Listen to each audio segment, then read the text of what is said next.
Peace, YouTube. This is Sean Young, virtual wholesaling coach out of Atlanta, Georgia. And on this episode, guys, I got another treat for you. We have a live owner-seller finance call with my partner and finance manager, Eddie Charger. So on this call, guys, you're going to get to see how we turned a wholesaling deal around into an owner finance opportunity.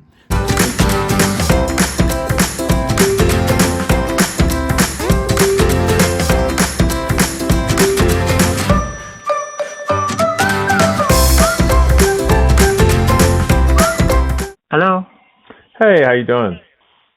I'm good. My name is Eddie. I was trying to reach out to Kent. Yeah, this is Kent.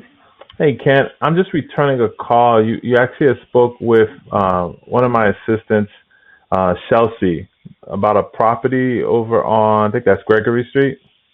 That's right. Okay. Did I catch you in the middle of something? No, I'm working, but you could talk to me. Okay. I just want to give you a quick call. I am one of the finance managers here, and I wanted to reach out because we are just finishing up with two projects over in that area. And so we're getting ready to look to purchase. I was going through and I saw some of the notes, but the rest were kind of like chicken scratch. So I wanted to kind of call and see what was going on with the property. Were you still interested in selling it, and see, what we could happen. So catch me up to speed a little bit. Where are we at with things? Well, the property is being rented out right now, so it's a year rental. Are you guys? Okay. The price is right. I might let it go, and will you guys take over the rental, or what do you guys do?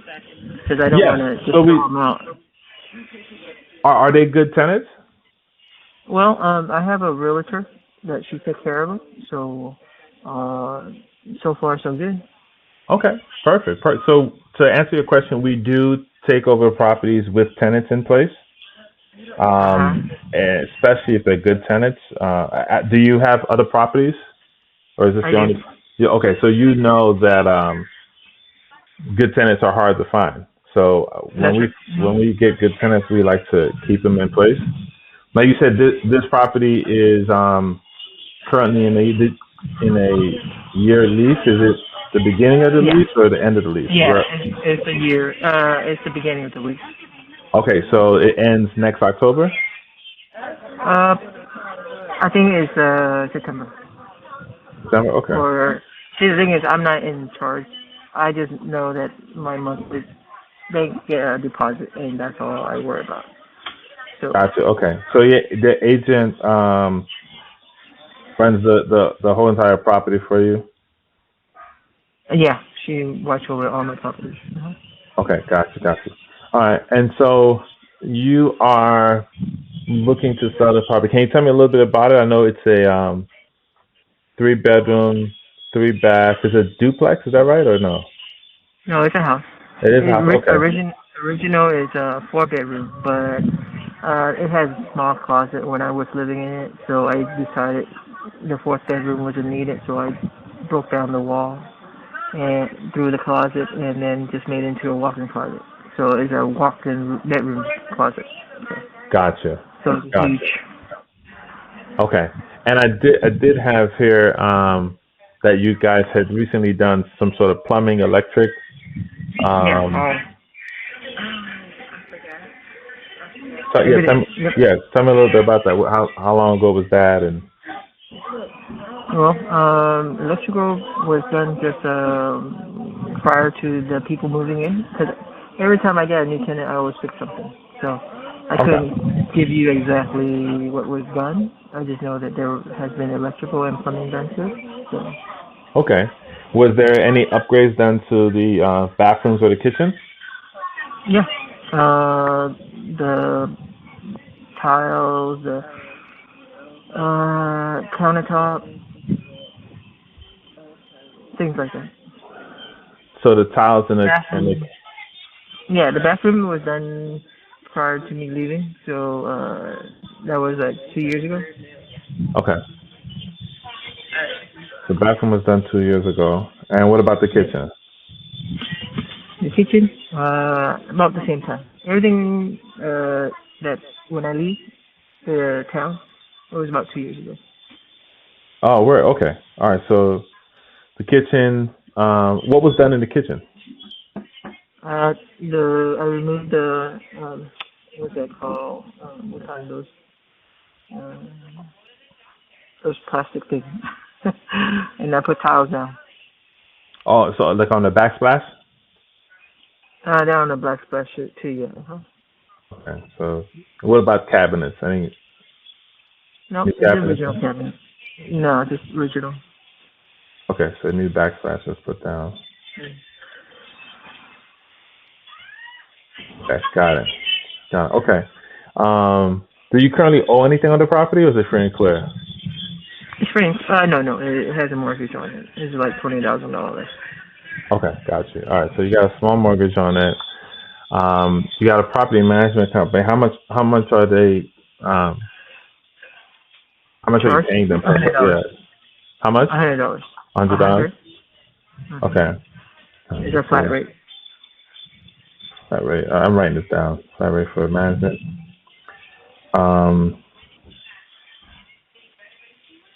And do you? I know some property management companies, in order for you to sell the property, you have to agree to give them first right of refusal. Is that a such situation you currently have here, or no? No. No. Okay. All right. And so, Or not that I know of anyway. So. okay. And so you got this property, paying $100,000. How much are you getting for rent? I think it was 14. 1,400. Okay. And you don't owe any taxes or anything like that, do you? No. Okay. Gotcha. Okay. So yeah, it sounds like a pretty decent home. I mean, we buy homes in all different types of conditions and shape, brand new homes, houses that need to be torn down. We do from A to Z. But I'll be honest with you, Kent, this property sounds really good, right? So I just need to ask, like, why are you considering selling it? I'm not moving back to the town. Oh, so where are you now? I'm in Atlanta. Oh, got it. Okay. What parts of Atlanta? Peachtree City. Oh, get out of here, man. I was just over there today. Okay. Yeah, we're working on a project just over there today. Okay, cool. So you moved to Atlanta, and so you have this property. So, and is this the only property you're looking to sell right now? Yeah. The other ones are my tenants are doing good, and so I mean it's a lower end property. I don't think you want it, so. The other properties you mean, or this property? Yeah, the other properties. The other properties. Okay, got it. Okay. Yeah. So typically, when we buy properties two different ways. Well, two main ways is the way we buy properties. Let me ask you, because you have an agent that's your property manager. Have you not discussed just listing the property with the agent? I have, but because of at the time, it was faster to just get a tenant because they want to move it because the house is in a prison. You know, they have a lot of people going in and out of the prison that works at the prison. So it's easier to get a rental than a buyer. Oh, okay. Okay, so that's why you're considering instead to just sell it with the tenant in place instead of having to list it and deal with the listing. Because I don't want to be on the market too long, so I just go ahead and get it. Rented out. All right. So what were you expecting to get for the property? Like if you had everything your way, you know, birthday wish guaranteed, you know, what's that number look like? Highest price you would want to get for it? Oh no, you have to throw me the number. Oh man, don't do that. You don't want me to throw a number.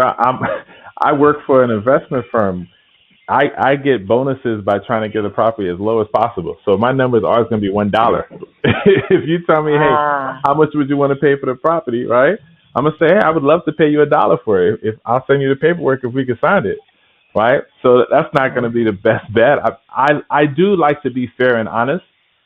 So I'll tell you from the gate, right? Like, it makes sense for us to get properties low, but we buy properties at all prices, right? So that's why I like to just be upfront and just ask, like, hey, like, if I can give you your highest price, what would that look like, right? And it don't have to be an exact number.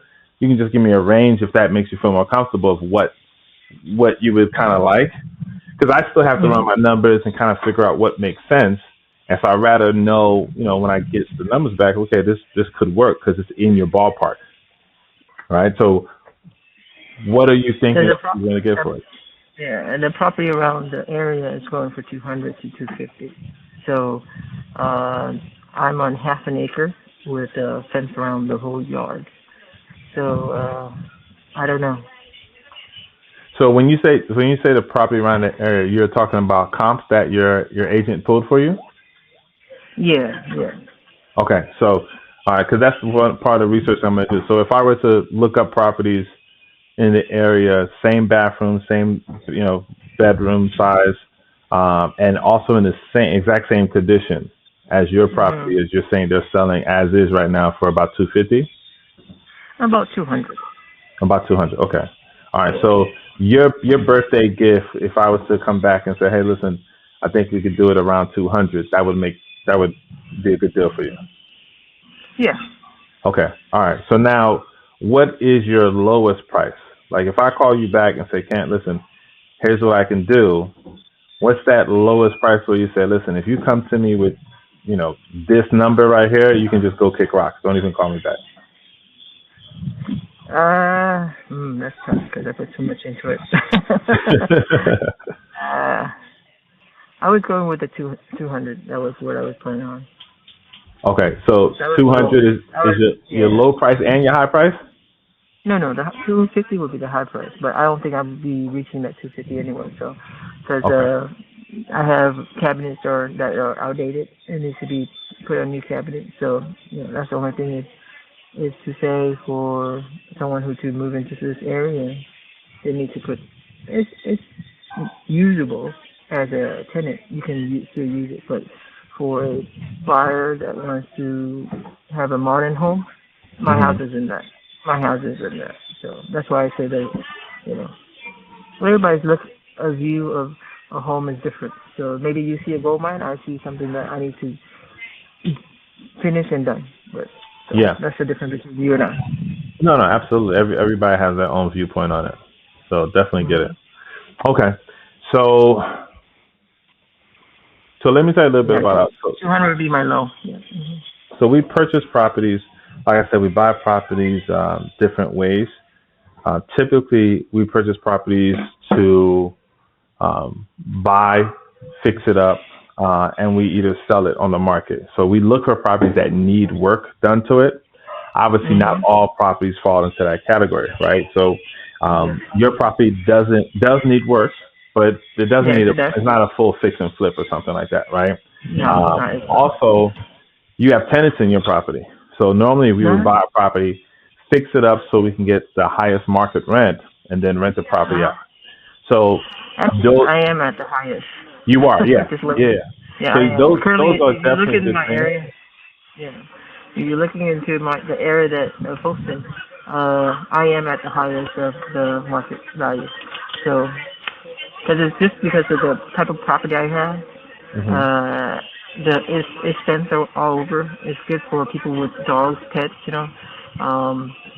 have a lot of running space, and so. Yeah, I got it. So now the other way that we purchase property is it's only when we come up to a property that we really like, and the seller wants to sell it, but the seller wants a high price point, right? They want something that is going to cost us a little bit more money than we are tending to spend. Now we can afford to buy it, we can spend more, and typically that's going to be retail or even higher than retail in some cases. we can do that, but that really depends on if we can get it on terms. If we can get the right terms for it. Are you familiar with terms at all, or No. What terms are you talking no? about? So basically, let's say you were like, "Hey, look, you know what? Um, I really want that 250 price point, right? Or I want 260, right? And I don't want to take anything less. This is how I need it. If it worked for both sides, what we would do is we would give you the 260. We would put some money down, and then we would continue to pay out the rest to you. So essentially, it'd be the Okay. Bank of Kent, Almost like a mortgage. almost like a Like mortgage. I am the mortgage. I am the You're the lender, bank. huh? That's right. I am the Absolutely. bank. Yeah. You're the bank. I got Now it has its benefits, but it also has its cons, right? And I told you you. earlier Yeah. that I would be transparent with you. So if you were to tell me like, hey, look, I need to sell this because we have a wedding, and I need to put $100,000 down on this wedding, I wouldn't recommend terms because terms is more so a long-term play that allows you to build passive income, true passive income, without the headaches of being a landlord as well. Because now you're just right. Now the pros of it is, as I just mentioned, you're operating as a bank. You're not dealing with any fixes or anything like that. The property would belong to us, and you just get payments the same way the bank gets payments. And in addition to that, the benefit that you have is a lot of people are dealing with getting paid for selling a house and then having to deal with a large capital gains bill, right? Yeah. Well, Yeah. That's the when reason why I didn't sell before is because of this is an investment property now, so there's yeah, gonna be a lot of taxes on it. yeah, trust me, I've talked to, I mean, I have maybe 15, 20 conversations like this a day, and it's the same thing, especially with the new laws that are coming in place. People are panicking a little bit because essentially they're gonna try to do away with the 1031. So even if you were to sell it and try to put that money into something else, um, they're looking to find a way to be able to tax that money still. So doing something like terms allows you to receive your payout and not get taxed on it the way that the government would like to, simply because you're getting paid over a course of time instead of getting paid lump sum. So what you would be taxed on would be what you'd be getting paid every month, but that's nothing compared to how much you essentially would have had to pay if you got that lump sum. So there's plus and minuses. It really depends on you as a seller, what you're looking to accomplish, what you need, and I can take that information as the finance guy on the team. I can figure out what options work best for us that we can deliver for you and see if we can make something work. Does that make sense? Yeah, I got you. So I brought that up not How to about say you? that. How about this? Sure. How about you give me the sum of the term first and see how much that is. I mean not the lump sum first, and I'll compare it and then see if it's not so much. Would that you gotta work with that, or you gotta prefer the term? Say I mean one the more term time. for you guys. I want to The make term sure. for you guys. I say the term for you guys would make it more benefit to you guys more, as in you only have to do it whenever the tenant pays. You get that money and you be send it off to me. But I no longer own the house, right?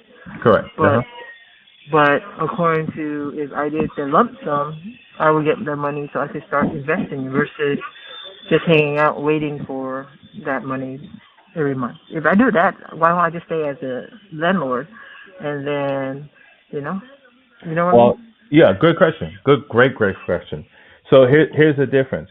Um, when you're the bank, you're just the bank. Your number one job is to collect a check every month. When you're the landlord, your number one job is to collect a check and spend all that money on the property. If something goes wrong, if any issues, you got to do repairs in a couple of years. You got to do, upgrades, all the things that you've had to deal with or that you're currently dealing with properties, good or bad, right? I'm not trying to make this sound like a horror story. We have good and bad parts, right?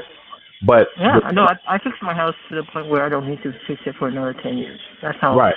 good the house is in good standing right now. So right, which is perfect, right? But now let me ask you, how much more money would you have made if every investment property that you had, you've never had to fix the house, but still was getting paid? It's a different ballgame. Actually, all my houses, I go in there every time a tenant moves out, and I fix it. So, and they say that I have a lease for 5 years. Each of my lease for 5 years, and Uh-huh. so I haven't fixed the house since then. So, Right, but that still doesn't. That's still. I mean, that's good. Like you're doing way better than a lot of other investors. But it still doesn't change the fact that you still spent that money and that time, right? I'm yeah, solely talking about being as an investor as the bank. Banks never have to do that. They just continue to collect that money regardless of what's taking place on the property. So again, that's the difference. And truth be told, I don't even think if terms actually work for you, right? Again, it's not even something I would pitch to you. It's just more so explaining to you the two different ways that we buy, so that you're mhm, aware of like how we do business, right? yeah, I got We you. we probably purchase because we've been buying a lot now, so we're probably buying about 15 properties a month, and Mhm. out of those 15, we're probably doing maybe 4 or 5 of those are turns, right? So it's Oh, not okay. something that's for everybody. Obviously, it Yeah. fits for, like I mentioned before, it fits the situation and the seller. That's really what it's Yeah. If somebody who needs the money right away, they can probably do this lump sum. absolutely. Yeah, do Yeah. the lump sum and try to figure a way to be able to not have to deal with the capital gains. Mhm. Yeah. Okay. Yeah. Like I said, if you could give me the math part of it, or will you do that to see? For the lump sum, Yeah, the lump sum, and then I'll see what is the difference between the term. Once you agree to the price of the house, then we'll go from there, or how you want to do that. sure thing. What I can do is this. Let me, because the terms part, if that's something that you would want numbers on, you would have to give Mhm. me those numbers, right? Because you're the bank. Listen, I would love to walk into Bank of America and say, hey, here's how much I want to borrow, and here's how much I'm going to pay you every month, and go ahead and get the money out the bank, right? But they definitely don't work that way. So I you see. have to kind of come up with, and it's really just a few main things. What price you want to sell it for? Obviously, you want to make sure you sell it for a price that is going to work for you. And then I how much money you would want per month. For me, what I do is I would take that number, see how much cash flow that leaves me and our see. company at Mhm. the end of the month, because that's all that matters for us is the cash flow. So if we're able I to see. still make enough cash flow at the end of it, then it's a win-win, right? So Mhm. you can think about What that. is the maximum seller has ever asked in the term that for the monthly will be? Honestly, that depends on how much the property is collecting, right? So we have a property that is bringing in 8,000 a month, Oh wow. right? Uh huh. So the seller wants half of that. So I they see. used to be a landlord. They were spending eight. They Mhm. were making 8,000 a month, and now Mhm. they're just a bank. They're making 4,000 a month with no longer any responsibility of being an owner, a landlord. So I it's got that you. became a win-win for them, and it saved them a crazy amount in capital gains tax because they didn't have a they were looking for a 1031 property to do, but they couldn't find it in that time frame. So again, it's all according to what works best for you as a seller. If it can work for you, if I can figure out what you're looking to do, I can Mhm. try to make it work for you, right? If I can't, then I won't waste your time. I'll tell you, hey, listen, we can't make this work, but let me at least try to point you in the right direction of something that can work for you, Yeah, gotcha. right? So what I'll do is this, Ken. I'll run the numbers. By any chance, can you send me some pictures, or can you have the agent send me some pictures? Uh, of the outside, or are you talking about the inside? The The inside inside. is I have the tenant living in there, so Okay. I have to Can it ask her. can it send it? Is that something you can arrange to have the tenant send over some photos? The only thing is uh, hmm, not possible because I don't have contact with the tenant. It's all my the realtor. So, Oh, I see what you're saying. Okay. So yeah. how about we do this? Because I am going to be looking at some other properties, and probably by Monday, I can get back in touch with you because I want to be able to purchase some more properties by next week. So how about we set up to meet again for Monday? What I'll do is I'll shoot you a text message with my email. And if you can talk to your agent and see if they can get pictures from the seller, I'm not sorry, from the What are you seller. looking They for? can get pictures from the tenants. Well, just the insides, right? Like the outsides, obviously, your agent can get that. But if we can get pictures of what the bathrooms look like, the kitchen, especially since there's tenants in place, I would much rather not have to go into the property and disturb them at all, right? So if we can get pictures, as many pictures as possible, maybe even a video, then that works. We don't ever have to go in, and they don't ever have to know anything about what we're doing. Oh, okay. Right? So if you can get that to me by, before Monday, I can come up with what our offer would be, especially being able to see the inside of the property through the pictures. And then we can set some time to talk again Monday, and then we can kind of discuss. In the meanwhile, you can kind of think about, if you did want to entertain the idea of terms, what would you want? Like, what would make you happy? And then we can take it from there. Yeah, I just don't want it to be so low in the term price, and then make it last for almost say it was 200. So the 200, and you're doing 20,000 a month. You're looking at what, 100 months, or what? How many years is that? I don't want to be like in it like for over 10 years. That's just too long.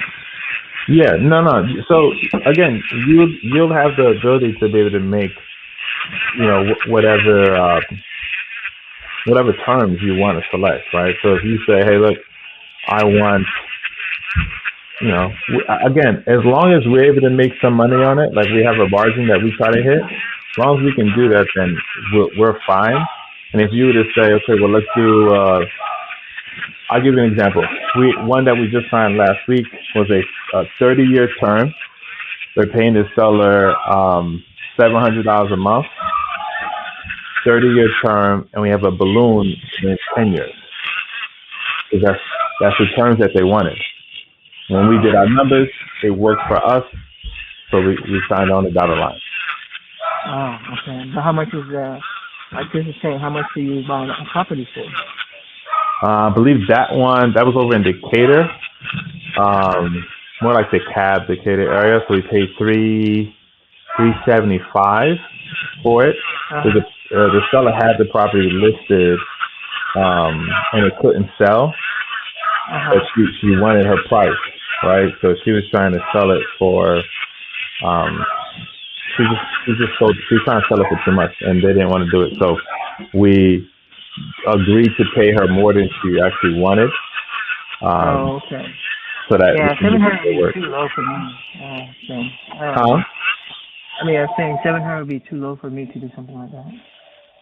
Yeah, I mean, again, I was just giving an example of what we did with her. You have to figure out what would work for you. Okay. You know what I mean? Okay. Yeah. Okay. All right. And what's your name again? It's Charger. Eddie Charger. Eddie? Oh, okay, yep. Eddie Charger. All right. Okay. All right. I'll shoot you a text with my email, and if you need anything or need to get back in touch with me before Monday, you can reach out to me at that number. Okay. All right. Thank you. Man, Kent, thank you so much for your time, brother. Yeah. Okay. All right. Bye-bye. Bye-bye. With this crown on my head, I'm seated on the throne. The top is so alone. Only thing that keeps me going is I know my city love me. I know my city love me. I know my city love me. I know my city love me.